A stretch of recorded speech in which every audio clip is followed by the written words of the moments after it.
तपस्वाध्याय शुश्रूषा कृष्ण पूजारतं मुनिं विश्वेशमिष्टदं वन्दे परिम्राट् चक्रवर्तिनं श्रीगुरुभ्यो नमः। हरिः ओम्। श्रियः पत्ये नित्या गणितगुणमाणिक्य विशदप्रभाजालोल्लासोपहत सकलावद्यतमसे जगज्जन्मस्थेम प्रलयरचनाशीलवपुषे शेषां नायस्मृतिहृदय दीप्ताज हरजे येन प्रादुरभावि भूमिवनजे विस्तारिगो सन्ततिः प्राबोधिश्रुतिपङ्कजं करुणया प्राकाशितत्वं परं ध्वान्तं ध्वंसवनादि साधुनिकरश्चाकारि सन्मार्गगः तेन व्यासदिवाकरेण सततं मात्याजिमेवानसम्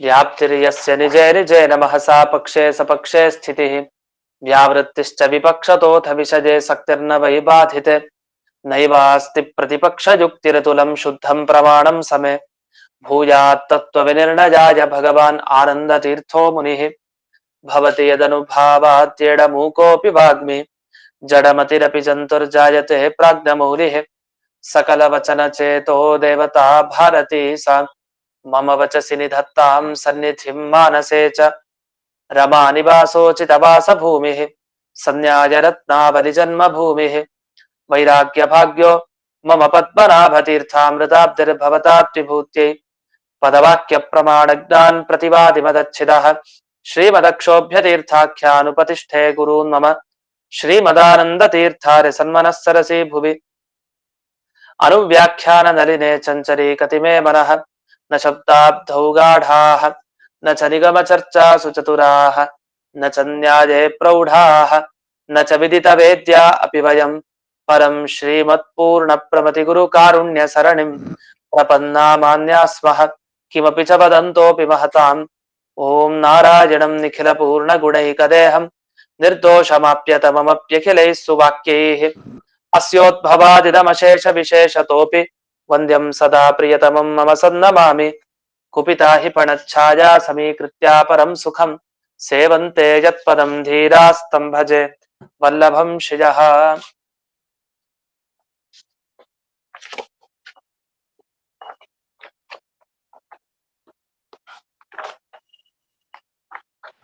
ನಮಸ್ಕಾರ ಗುರುಗಳೇ.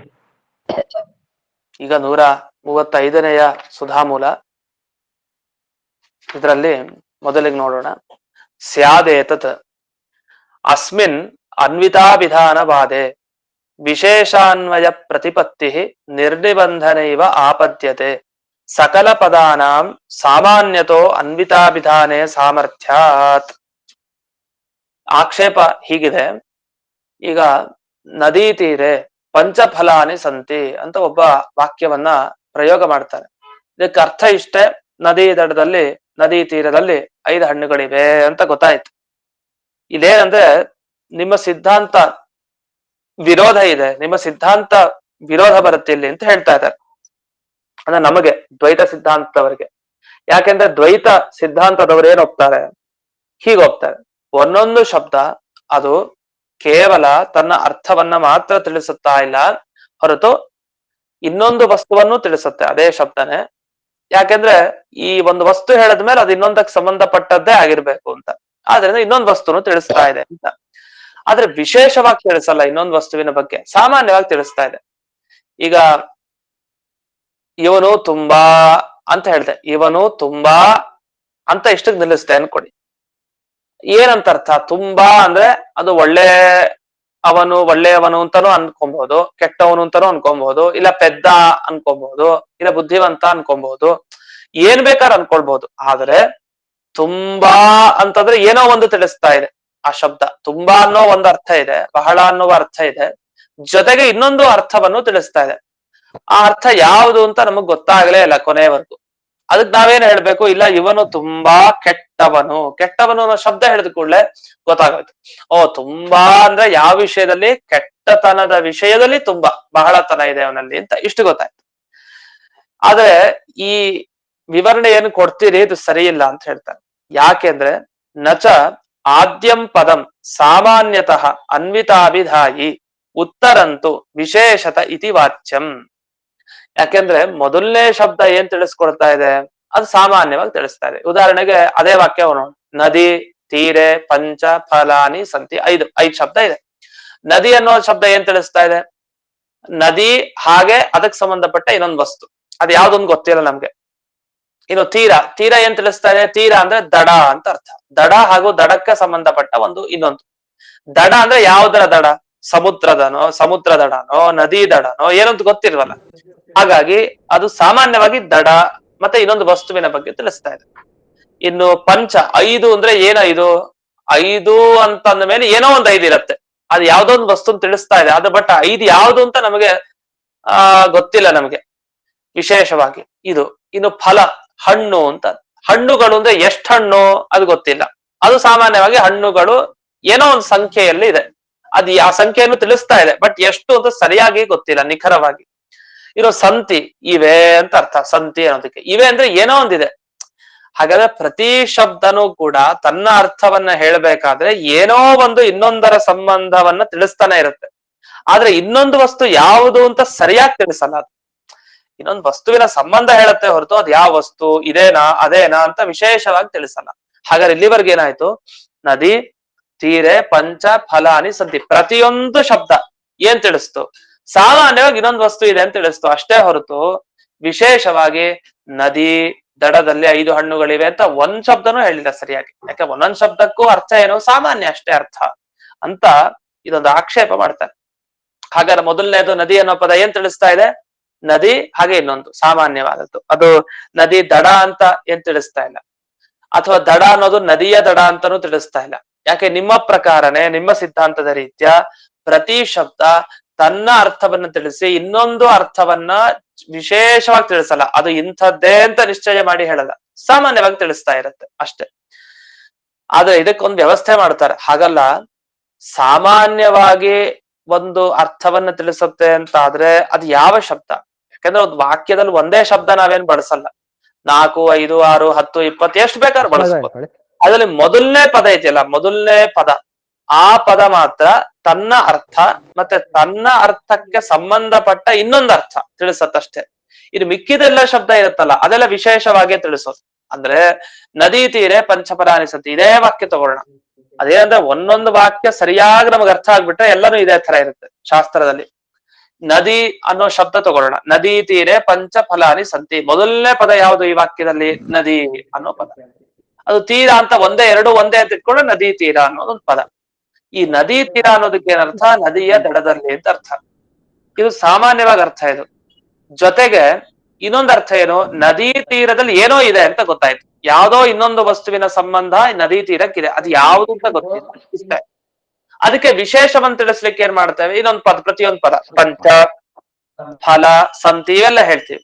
ಇಷ್ಟೆಲ್ಲ ಹೇಳಿದಾಗ ಅವನಿಗೆ ಗೊತ್ತಾಯ್ತು, ಓ ನದಿ ದಡಕ್ಕೆ ಸಂಬಂಧಪಟ್ಟ ವಸ್ತು ಯಾವುದು ಅಂದ್ರೆ ಅಲ್ಲಿ 5 ಚೇರೋ 5 ಬುಕ್ಕೋ ಯಾವ್ದು ಇಲ್ಲ, ಅಲ್ಲಿ 5 ಹಣ್ಣುಗಳಿವೆ ಅಂತ ಗೊತ್ತಾಯ್ತು. ಹಾಗಾದ್ರೆ ಮೊದಲನೇ ಪದ ತನ್ನ ಅರ್ಥ ತಿಳಿಸ್ತಾ ಇದೆ, ಮತ್ತೆ ಸ್ವಲ್ಪ ತನ್ನ ಅರ್ಥಕ್ಕೆ ಸಂಬಂಧಪಟ್ಟದ್ದನ್ನು ತಿಳಿಸ್ತಾ ಇದೆ.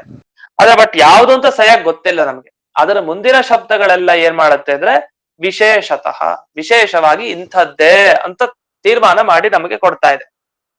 ಅದಕ್ಕೆ ಈ ತರ ನೀವು ಉತ್ತರ ಹೇಳಿ ಏನ್ ಬೇಕು, ನಿಮ್ಮ ಸಿದ್ಧಾಂತದಲ್ಲಿ ಯಾವುದೇ ದೋಷ ಇಲ್ಲ ಅಂತ ನೀವು ಸಮರ್ಥನೆ ಮಾಡ್ಬೇಕು. ಇದು ನಮಗೆ ಹೇಳ್ತಾ ಇರೋದು ಪೂರ್ವ ಪಕ್ಷಿ. ಹಾಗಾದ್ರೆ ನಾವೇನಂತೀವಿ ಅಂದ್ರೆ, ಒಂದು ವಾಕ್ಯದಲ್ಲಿ ಮೊದಲನೇ ಪದ ಅದು ಸಾಮಾನ್ಯವಾಗಿ ಅರ್ಥವನ್ನು ತಿಳಿಸ್ತಾ ಇರುತ್ತೆ, ಮಿಕ್ಕಿದ ಪದ ಎಲ್ಲ ವಿಶೇಷವಾಗಿ ಇಂಥದ್ದೇ ಅಂತ ತಿಳಿಸ್ತಾ ಇರುತ್ತೆ ಅಂತ. ಆದ್ರೆ ಒಂದು ಆಶ್ಚರ್ಯ ಅಂದ್ರೆ, ವಾಕ್ಯದಲ್ಲಿ ಮೊದಲನೇ ಪದ ಅನ್ನೋದ ಕರೆಯೋದೇ ತುಂಬಾ ಕಷ್ಟ ಅಂತೆ ಸಂಸ್ಕೃತದಲ್ಲಿ. ಈಗ ಒಂದು ವಾಕ್ಯ, ಯಾವುದೇ ವಾಕ್ಯ ತಗೊಳ್ಳಿ, ಈಗ ರಾಮಃ ಸೀತಾಂ ಪರಿಣಿನಾಯ ಅಂತ ಒಂದು ವಾಕ್ಯ ಇದೆ.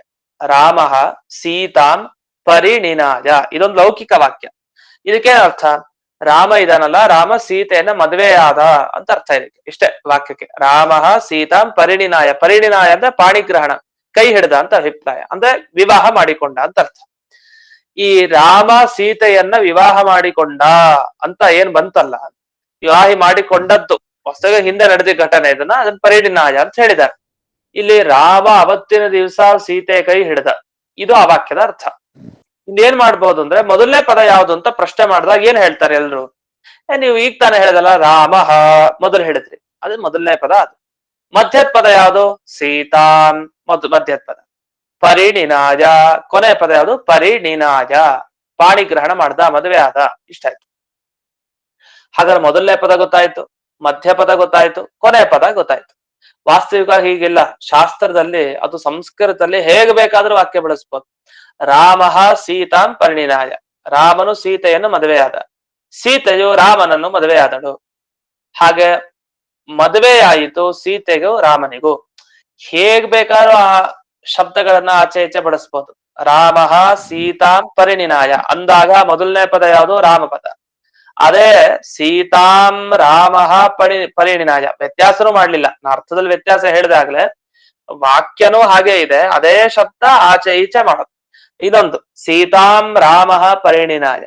ಸರಿ, ಆಮೇಲೆ ಪರಿಣಿನಾಯ ರಾಮಃ ಸೀತಾ, ಮತ್ತೆ ಪರಿಣಿನಾಯ ಸೀತಾಂ ರಾಮಃ, ಆಮೇಲೆ ಸೀತಾಂ ಪರಿಣಿನಾಯ ರಾಮಃ.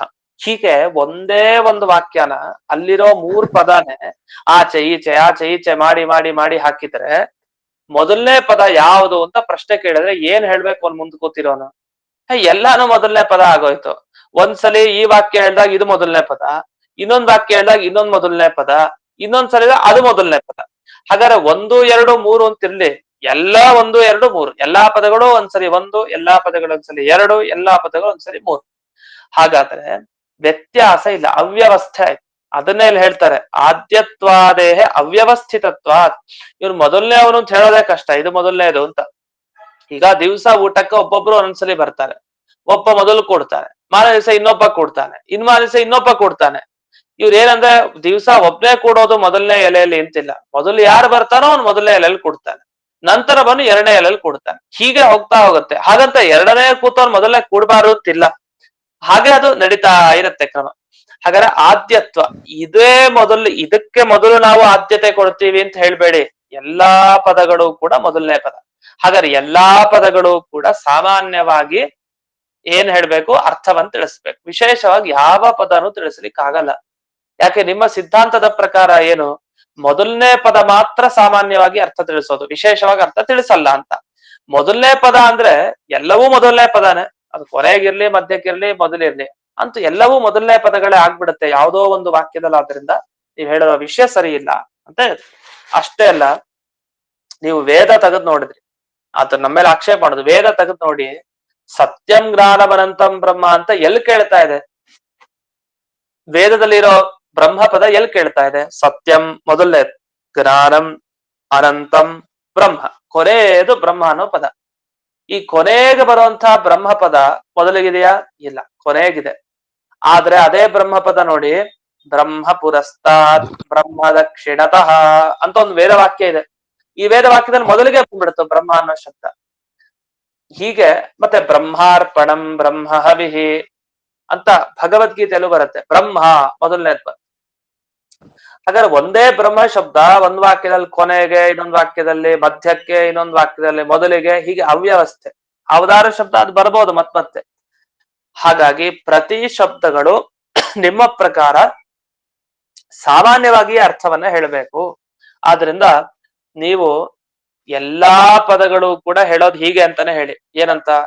ಬ್ರಹ್ಮ ಪದ ಅದು ದೇವರನ್ನ ಹೇಳ್ತಾ ಇದೆ, ಜೊತೆಗೆ ಇನ್ನೊಂದು ವಸ್ತುನ ಹೇಳ್ತಾ ಇದೆ. ಅದು ಸಾಮಾನ್ಯವಾಗಿ, ಅದು ಯಾವುದು ಅಂತ ಹೇಳ್ತಾ ಇಲ್ಲ ಅಷ್ಟೇ, ವಿಶೇಷವಾಗಿ ಸಾಮಾನ್ಯವಾಗಿ ಹೇಳ್ತಾ ಇದೆ.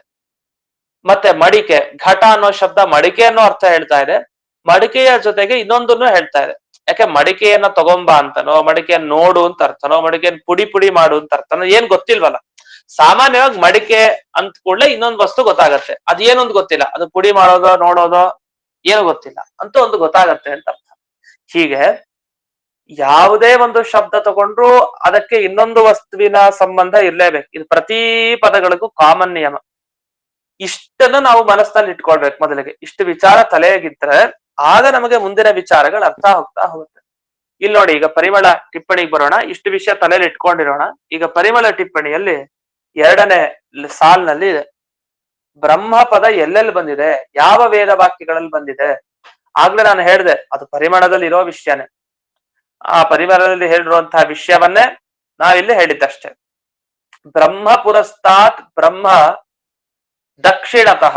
ಬ್ರಹ್ಮ ಎಲ್ಲಿದ್ದಾನೆ? ದೇವರು ನಮ್ ಮುಂದೆ ಇದ್ದಾನೆ, ನಮ್ ಬಲಭಾಗಕ್ಕಿದ್ದಾನೆ, ಎಡಭಾಗಕ್ಕಿದ್ದಾನೆ, ಮೇಲಿದ್ದಾನೆ, ಕೆಳಗಿದ್ದಾನೆ ಅಂತ ಒಂದು ಹೇಳುವಂತ ವೇದವಾಕ್ಯ. ಇಲ್ಲಿ ಬ್ರಹ್ಮ ಪುರಸ್ತಾತ್ ಬ್ರಹ್ಮ ದಕ್ಷಿಣತಃ, ಮಧ್ಯಕ್ಕೊಂದು ಬ್ರಹ್ಮ ಪದ ಬಂತು, ಮೊದಲಿಗೊಂದು ಬ್ರಹ್ಮ ಶಬ್ದ ಬಂತು. ಹಾಗೆ ಬ್ರಹ್ಮ ಶಬ್ದ ಮೊದಲಿಗಿದೆಯಾ ಮಧ್ಯಕ್ಕಿದೆಯಾ? ಎರಡೂ ಇದೆ, ಮಧ್ಯಕ್ಕೂ ಇದೆ ಮೊದಲಿಗೂ ಇದೆ. ಸರಿ, ಕೊನೆಗೆ ಬರ್ಬೇಕು ತಾನೆ, ಅದನ್ನೂ ಹೇಳ್ತೀವಿ. ಸತ್ಯಂ ಜ್ಞಾನಂ ಇತ್ಯಾದೌ ಉತ್ತರಮಿತ್ಯರ್ಥ ಅಂತ ಅದನ್ನು ಕೊಟ್ಟಿದ್ದಾರೆ. ಹಾಗಾದ್ರೆ ಸತ್ಯಂ ಜ್ಞಾನವನಂತಂ ಬ್ರಹ್ಮ ಕೊನೆಗೆ ಬಂತು. ಹಾಗಾದ್ರೆ ಬ್ರಹ್ಮ ಪದ ಮೊದಲನೇದೋ ಮಧ್ಯದ್ದೋ ಕೊನೆಯದು? ಮೂರೂ ಹೌದು.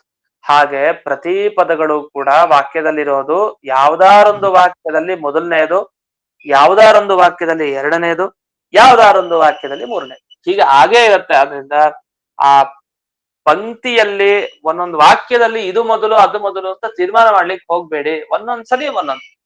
ಒಂದೊಂದ್ಸರಿ ಒಬ್ಬೊಬ್ರು ಮೊದಲನೇ ಎಳೆಯಲ್ಲಿ ಒಬ್ರು ಕೂತಿರ್ತಾರೆ, ಇನ್ನೊಂದ್ಸರಿ ಇನ್ನೊಬ್ರು ಕೊಡ್ತಾರೆ, ಇನ್ನೊಬ್ರು ಕೊಡ್ತಾರೆ. ಪ್ರತಿ ಸರಿ ಅವರೇ ಅಂತ ನಿಯಮ ಇರಲ್ಲ. ಹಾಗಾಗಿ ಅವ್ರು ಮೊದಲನೇವರು ಹೌದು, ಮಧ್ಯದವರು ಹೌದು, ಕೊನೆಯವರು ಹೌದು.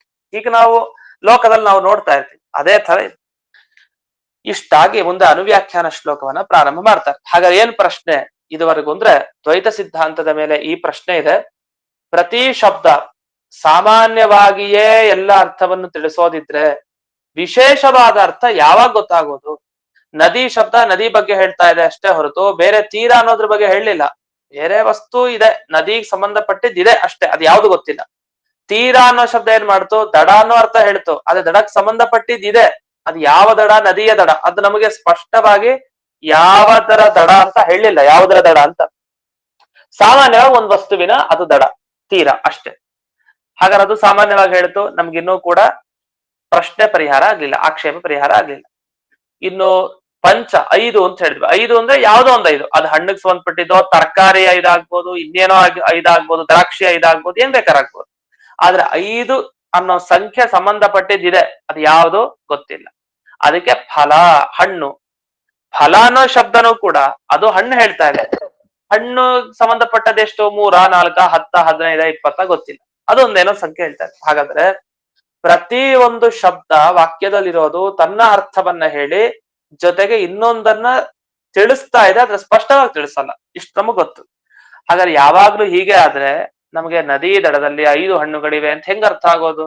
ಎಲ್ಲಾ ತೀರಾ ಅಂತ ಸ್ಪಷ್ಟ ಹೇಳಲ್ಲ ಒಂದ್ ಶಬ್ದ, ಇನ್ನೊಂದು ನದಿ ಬಗ್ಗೆ ಹೇಳಲ್ಲ, ಒಂದೊಂದೊಂದ್ರ ಬಗ್ಗೆ ಹೇಳಲ್ಲ, ಎಲ್ಲ ಸಾಮಾನ್ಯವಾಗಿ ತಿಳಿಸ್ತಾ ಇದೆಯಲ್ವಾ ಅಂದ್ರೆ ಅದಕ್ಕೆ ಉತ್ತರ ಕೊಡ್ತಾರೆ ಆಚಾರ್ಯರು. ಸಾಮಾನ್ಯತೋ ಜ್ಞಾತಃ ಪದಾಂತರ ಬಲಾತ್ ಪುನಃ ಭವೇದ್ ವಿಶೇಷತೋ ಜ್ಞಾತಃ ತೇನ ಸ್ಯಾತ್ ಅನ್ವಿತೋಕ್ತಿತ. ಅದು ಮೊದಲಿಗೆ ಸಾಮಾನ್ಯವಾಗಿ ತಿಳ್ಕೊಳ್ತೀವಿ, ಆಮೇಲೆ ವಿಶೇಷವಾಗಿ ತಿಳ್ಕೊಳ್ತೀವಿ. ಆದ್ರಿಂದ ಸಾಮಾನ್ಯತೋ ಅನ್ವಿತಾಭಿಧಾನವಾದ ನಮ್ದು ಅದು ಸರಿ ಇದೆ ಅಂತ ಮಧ್ವಾಚಾರ್ಯ ಅಭಿಪ್ರಾಯ. ಅದ್ ಹೇಗೆ ಅಂತ ನೋಡೋಣ. ಜೈತೀರ್ಥರು ಬಿಡಿಸ್ತಾ ಇದ್ದಾರೆ. ಏಕೈಕಶಃ ಪದೈಹಿ, ಒಂದೊಂದೊಂದೊಂದು ಪದ, ನದಿ, ತೀರ, ಪಂಚ, ಫಲ, ಸಂತಿ, ಎಲ್ಲ ಪದಗಳೇನೇನಿದೆ ಈ ಪ್ರತಿ ಪದಗಳಿಂದ ನಮ್ಗೇನ್ ಗೊತ್ತಾಯ್ತು? ಸಾಮಾನ್ಯತಃ ಅನ್ವಿತತೆಯ ಜ್ಞಾತಃ ಅರ್ಥ. ಸಾಮಾನ್ಯವಾಗಿ ನಮಗ್ ಗೊತ್ತಾಗಿದ್ದೇನು ಅಂದ್ರೆ, ಏನೋ ಒಂದು ಬೇರೆ ವಸ್ತುವಿನ ಸಂಬಂಧ ಪಡೆದ ವಸ್ತುವನ್ನ ಹೇಳ್ತಾ ಇರುತ್ತೆ, ಯಾವುದೇ ಶಬ್ದ ಆಗ್ಲಿ. ಆದ್ರೆ ಅದೇ ಶಬ್ದಕ್ಕೆ ಪುನಃ ಪದಾಂತರ ಸನ್ನಿಧಾನ ಆಹಿತ ಶಕ್ತಿ ಬರಾತ್, ಯಾವ್ದಾರು ಇನ್ನೊಂದರ ಸಹಕಾರ ಸಿಕ್ತು ಅಂತಾದ್ರೆ ಆ ಶಕ್ತಿಯಿಂದ ಇದೇ ಸಾಮಾನ್ಯವಾದ ಅರ್ಥ ಪಡೆದಿರೋ ಪದಾನೇ ವಿಶೇಷವಾಗಿ ಅದ್ ಹೇಳುತ್ತೆ. ಅಂದ್ರೆ ಒಂದ್ರ ಸಹಕಾರ ಬಂದ ಕೂಡಲೇ ಬಲ ಹೆಚ್ಚು ಬರುತ್ತೆ. ಈಗ ನಾವು ಒಬ್ರು 10 ಜನ ಬಂದ್ರು, 10 ಜನ ಬಂದಾಗ ನಾವ್ ಒಬ್ರೇ ಸಿಕ್ಕಾಕೊಂಡ್ಬಿಟ್ವಿ. ಆಗ ನಾವು ಎಷ್ಟೇ ಬಲಿಷ್ಠರಾದ್ರೂ 10 ಜನ ಹೊಡಿಲಿಕ್ ಬಂದ್ಬಿಟ್ರೆ ನಾವೇನ್ ಮಾಡ್ಬೇಕು? ಬಲ ಕುಗ್ಗ್ ಹೋಗ್ಬಿಡುತ್ತೆ, ಮಾನಸಿಕ ಬಲ, ದೈಹಿಕ ಬಲ ಕುಗ್ಗ್ ಹೋಗುತ್ತೆ. ಏನ್ ಮಾಡೋದು? ನಮ್ಮಲ್ಲಿ ಶಕ್ತಿನೇ ಇಲ್ಲ ಅಂತ ನಮ್ಗೆ ಹೆದರಿಕೆ ಶುರು ಆಗುತ್ತೆ. ಆದ್ರೂ ಹೋರಾಟ ಮಾಡ್ಲೇಬೇಕಲ್ಲ. ಹೇಗಿದ್ರು ಹೊಡೆಸ್ಕೊಳ್ಳೋದು ಗ್ಯಾರಂಟಿ, ಆದ್ರೂ ಒಂದಿಷ್ಟು ಹೊಡೆದಾರು ಹೋಗೋಣ ಅಂತ ಒಂದಿಷ್ಟು. ಆದ್ರೆ ಇನ್ನೊಂದು 3-4 ಜನ ನಮ್ ಜೊತೆಗೆ ಬಂದ್ರು, ಆಗ ನಾವ್ ಒಬ್ರೇ ಇದ್ದಾಗ ಏನ್ ಬಲ ಇತ್ತಲ್ಲ ಅದ ಜಾಸ್ತಿ ಆಗ್ತಾ ಹೋಗುತ್ತೆ. ಯಾಕೊಂದ್ 3-4 ಜನ ನಮ್ ಜೊತೆ ಸೇರಿದ್ರಲ್ಲ. ಅಂದ್ರೆ ಒಂದು ವಸ್ತುವಿನ ಸಹಜ ಗುಣ ಏನು? ತನ್ನಲ್ಲೊಂದು ಶಕ್ತಿ ಇರತ್ತೆ, ಅದಕ್ಕಿಂತ ಜಾಸ್ತಿ ಶಕ್ತಿ ಅದಕ್ಕೆ ಬರೋದು ಅಥವಾ ಆ ಶಕ್ತಿ ಇದ್ದದ್ದೇ ಅಭಿವೃದ್ಧಿ ಆಗೋದು, ಜಾಸ್ತಿ ಬರೋದು ಅನ್ನೋದಕ್ಕಿಂತ ಇದ್ದ ಶಕ್ತಿ ಕಡಿಮೆ ಹೊರಗ್ ಬಂದಿತ್ತು, 5 ಜನ ಬಂದಾಗ ಇನ್ನು ಜಾಸ್ತಿ ಶಕ್ತಿ ಬಂದ ನಮ್ಗೆ. ಯಾಕೆ? ಇವ್ರು 5 ಜನ ನಮ್ ಜೊತೆಗಿದ್ದಾರೆ ಅಂತ. ಹೀಗೆ 5 ಜನ ಜೊತೆಗಿದ್ದಾರೆ ಅಂತ ಆದಾಗ ನಮಗೆ ಶಕ್ತಿ ಇದ್ದದ್ದು ಜಾಸ್ತಿ ಆಗತ್ತೆ. ಅದೇ ರೀತಿ ಇಲ್ಲಿ ಶಬ್ದಗಳು ಹಾಗೆ, ಮೊದಲು ಸಾಮಾನ್ಯವಾಗಿ ಅರ್ಥ ಹೇಳ್ಬಿಡುತ್ತೆ, ಒಂದಿಷ್ಟು ಪದ ಸೇರಿದ ಕೂಡಲೇ ಇದಕ್ಕೆ ಶಕ್ತಿ ಜಾಸ್ತಿ ಬಂತು. ವಿಶೇಷವಾಗಿ ಒಂದೊಂದು ಶಬ್ದಗಳೇ ಅರ್ಥ ಹೇಳುತ್ತೆ. ಅಂದ್ರೆ ನದಿ ಅನ್ನೋ ಶಬ್ದ ತೀರದ ಬಗ್ಗೆನೂ ಹೇಳುತ್ತೆ, ತೀರ ಶಬ್ದ ನದಿ ಬಗ್ಗೆನೂ ಹೇಳುತ್ತೆ.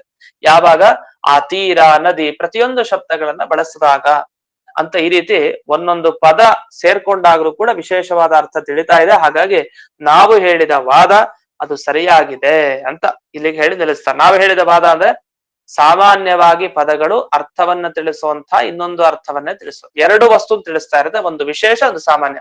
ನದಿ ಶಬ್ದ ನದಿ ಬಗ್ಗೆ ಹೇಳ್ತಾ ಇದೆ ನಿಜ, ಇನ್ನೊಂದರ ಬಗ್ಗೆ ಅಷ್ಟು ಸರಿಯಾಗಿ ಹೇಳ್ತಾ ಇಲ್ಲ. ಇವ ಉದಾಹರಣೆಗೆ ನಮ್ಮ ಬಗ್ಗೆ ನಮಗೆ ಚೆನ್ನಾಗಿ ಗೊತ್ತಿರತ್ತೆ ವಿಷಯ, ನಾವ್ಯಾರು ನಾವೆತ್ತ ಅಂತ ನಮಗ್ ಗೊತ್ತಿರತ್ತೆ, ಬೇರೆಯವ್ರಿಗೆ ಅದು ಗೊತ್ತಿರಲ್ಲ. ಬೇರೆಯವ್ರಿಗೆ ಅವನ ಬಗ್ಗೆ ಗೊತ್ತಿರತ್ತೆ, ನಮ್ ಬಗ್ಗೆ ಗೊತ್ತಿರಲ್ಲ. ಹಾಗಾದ್ರೆ ಏನಾಯ್ತು, ನಮ್ ಬಗ್ಗೆ ನಮಗ್ ಗೊತ್ತಿದೆ, ಹಾಗಂತ ಬೇರೆಯವ್ರ ಬಗ್ಗೆ ಸರಿಯಾಗಿ ಗೊತ್ತಿಲ್ಲ, ಅರ್ಧಂಬರ್ಧ ಗೊತ್ತಿದೆ. ಅದೇ ತರ ಈ ಪದಗಳು ಹೇಗೆ ಅಂದ್ರೆ ನಮ್ ತರ ನದಿ ಅನ್ನೋ ಪದ ತಗೋಣ, ನದಿ ಪದಕ್ಕೆ ತನ್ನ ಅರ್ಥದ ಬಗ್ಗೆ ಚೆನ್ನಾಗಿ ಗೊತ್ತು ನಿಜವಾಗಿ, ತಂದೇನ್ ಅರ್ಥ ನದಿ ಅಂತ ಅರ್ಥ, ಆದ್ರೆ ಇನ್ನೊಂದರ ಬಗ್ಗೆ ಅದು ಸರಿಯಾಗಿ ತಿಳ್ಕೊಂಡಿಲ್ಲ, ಬಟ್ ಆದ್ರೆ ಗೊತ್ತಿದೆ. ಆ ತರ ಇಲ್ಲಿ ಒಂದು ಶಬ್ದದಿಂದ ಎರಡು ಅರ್ಥ ಗೊತ್ತಾಗುತ್ತೆ, ಅದರಲ್ಲಿ ಎರಡು ಅರ್ಥ ಗೊತ್ತಾಗೋದ್ರಿಂದ ಎರಡು ಅಂತ ನೀವು ವಿಭಾಗ ಮಾಡಬಾರ್ದು, ಎರಡು ಅಂತ ಅರ್ಥ ಆಗ್ಲಿಕ್ಕೆ ಹೇಳ್ತಾ ಇದೀನಿ. ಒಂದು ಅರ್ಥದ ಸಂಬಂಧ ಪಡೆದ ಇನ್ನೊಂದು, ಎರಡು ಒಟ್ಟಿಗೆ ಅಂತೂ ಒಂದು ವಸ್ತುವನ್ನ ತಿಳ್ಕೊಳ್ಳೋದ್ರ ಜೊತೆಗೆ ಇನ್ನೊಂದು ವಸ್ತು ಗೊತ್ತಾಗತ್ತೆ, ವಿಶೇಷವಾಗಿ ಗೊತ್ತಾಗಲ್ಲ ಅಷ್ಟೇ ಅಂತ ಹೀಗೆ ಈ ವಾದವನ್ನ ಮಂಡಿಸ್ತಾ ಇದ್ದಾರೆ. ಇಲ್ಲಿ ತರ್ಕತಾಂಡವದ ವಿಚಾರ ಹೇಳ್ತಾರ, ತರ್ಕತಾಂಡವದಲ್ಲಿ ಹೀಗ್ ಬಂದಿದೆ ಅಂತ. ತರ್ಕತಾಂಡವದಲ್ಲಿ ಬಂದ ವಿಚಾರ ಹೀಗೆ, ಪ್ರಮಾಣ ಪದ್ಧತಿ ಓದಿದ್ರೆ ಪ್ರಮಾಣ ಪದ್ಧತಿ ಗ್ರಂಥವನ್ನು ಇಲ್ಲಿ ನೆನಪಿಸ್ಕೊಳ್ತಾರೆ. ಜಯತೀರ್ಥರ ಪ್ರಮಾಣ ಪದ್ಧತಿ, ವ್ಯಾಸರಾಜರ ತರ್ಕತಾಂಡವ ಗ್ರಂಥ, ಆ ಎರಡನ್ನೂ ಇಲ್ಲಿ ಸ್ಮರಣೆ ಮಾಡ್ಕೊಳ್ತಾರೆ ಟಿಪ್ಪಣಿಕಾರರು.